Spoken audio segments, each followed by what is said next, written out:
সাত সকালে আবারও অগ্নিকাণ্ড। উত্তর কলকাতা গ্রিস পার্কে রামদুলাল সরকার স্ট্রিট ভয়াবহ অগ্নিকাণ্ড। ঘটনাটি ঘটে শুক্রবার সকাল 8টা নাগাদ। গ্রিস পার্কে অগ্নিকাণ্ড। গ্রিস পার্ক থানার কাছে একটি বাড়িতে আগুন জ্বলতে দেখা যায় এবং এলাকাবাসী চিৎকার চেঁচামেচি করে তড়িঘড়ি দমকলে খবর দেওয়া হয়।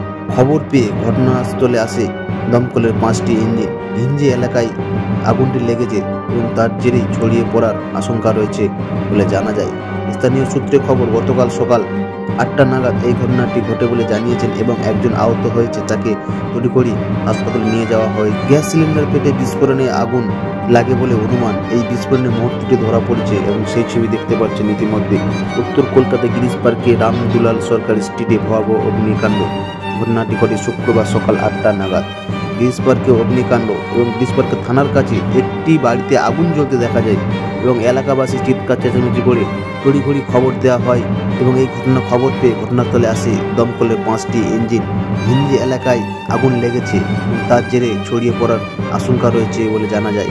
স্থানীয় সূত্রে খবর, গতকাল সকাল 8টা নাগাদ এই ঘটনাটি ঘটেছে বলে জানিয়েছেন এবং একজন অগ্নিদগ্ধ হয়ে ইতিমধ্যে হাসপাতালে ভর্তি হয়েছেন। গ্যাস সিলিন্ডার ফেটে বিস্ফোরণ এবং সেই ছবি আপনারা দেখতেই পাচ্ছেন। আগুন লাগে বলে অনুমান করছেন। ইতিমধ্যে সেই ছবি আপনারা দেখতে পাচ্ছেন ধর্মের ইউটিউব চ্যানেলে।